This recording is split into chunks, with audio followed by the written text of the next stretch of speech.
Before Trayvon Martin was shot down by Zimmerman, Tracy Martin was his father. And Tracy was offered legal representation by Parks Crump attorneys at law, Benjamin Crump and Darrell Parks. I don't see any benefit Tracy Martin ever got from this representation, but Parks Crump got a ton, like over $1 million worth of exposure on TV. And the media, including Al Sharpton, who forced the arrest of Zimmerman after the police department in Sanford, Florida, released him. Let's look back here at a few facts that we all know. Trayvon Martin was playing a game, a video game, and then decided to go to the store, and he purchased a drink and a bag of candy, and was returning back to play the game again.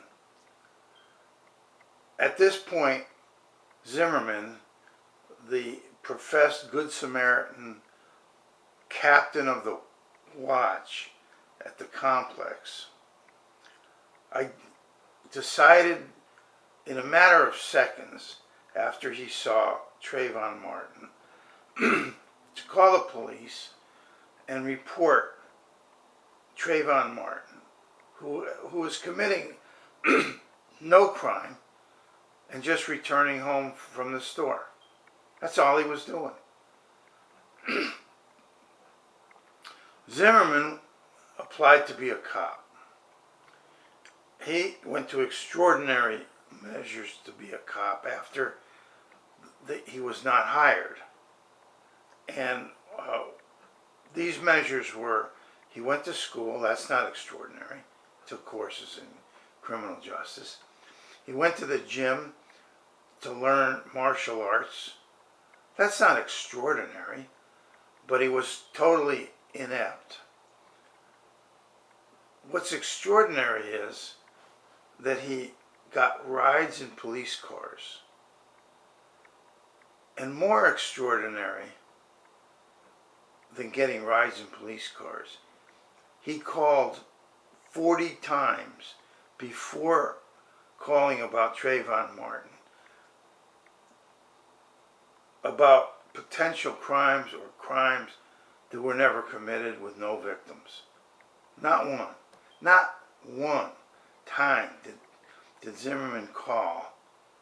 41 consecutive times was there an actual crime and a victim of the crime. Now that is extraordinary. Now, do you think that Zimmerman believed that if he kept calling that they would hire him to be a cop?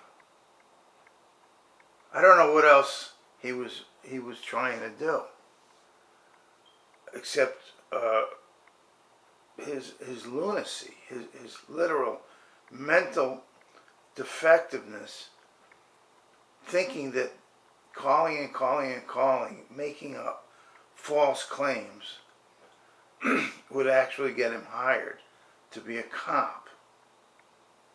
So this is where we're at. Now we're going to twist this upside down like we do all the time in America and say, well, Trayvon Martin got in fights in school. I don't know if he got in one fight, no fights, 20 fights, or whatever. But what did that have to do with his being shot by Zimmerman? Nothing. Did Trayvon Martin smoke weed? They say he did. What did that have to do with him being shot? Nothing. If he was smoking weed that night or weeks before, it would still be in his blood. But what else? It doesn't matter. What did that have to do with him getting shot? Nothing. So instead of focusing on actual facts that we know to be true, which is after the dispatcher picked up the phone from Zimmerman, Zimmerman said, "He looks suspicious, and the assholes all get away." And he said, "There he goes." So, there he goes, meaning he's running away. He's not running away from a crime if he's running at all. If he's running at all. I mean, for anybody to believe Zimmerman about anything is a complete idiot. A fool. So here we have this guy calling up 40 times before Trayvon, and nobody is a victim of any of these incidents. Not one person. And then Trayvon Martin, he didn't commit a crime, and all of a sudden this guy claims he's suspicious, and he goes after him, even though the dispatcher said, "Are you going after him?" He said, "Yeah." He said, "No, you don't have to do that." But he did it anyway. So how does stand your ground get involved? The amazing thing is that Zimmerman refused to have a hearing on stand your ground. Obviously, he's running after Trayvon Martin. So how could Zimmerman be standing his ground anyway? Okay? And then there's nothing at all in the trial. Not one word, no argument at any point about stand your ground. But all we hear from lawyers who are claimed to be experts is stand your ground is the law that needs to be changed because Zimmerman got acquitted. What? What about the jurors that said the instructions from the judge prevented them from convicting Zimmerman? Let's just forget all of that. Let's look at the instructions of Judge Nelson. And even though there wasn't one word throughout the entire trial about stand your ground, on page 12 of her instructions, she puts stand your ground in the 5th paragraph. And if you read it, you'd have to explain to me what that has to do with anything concerning this case. It has nothing to do with anything concerning this case.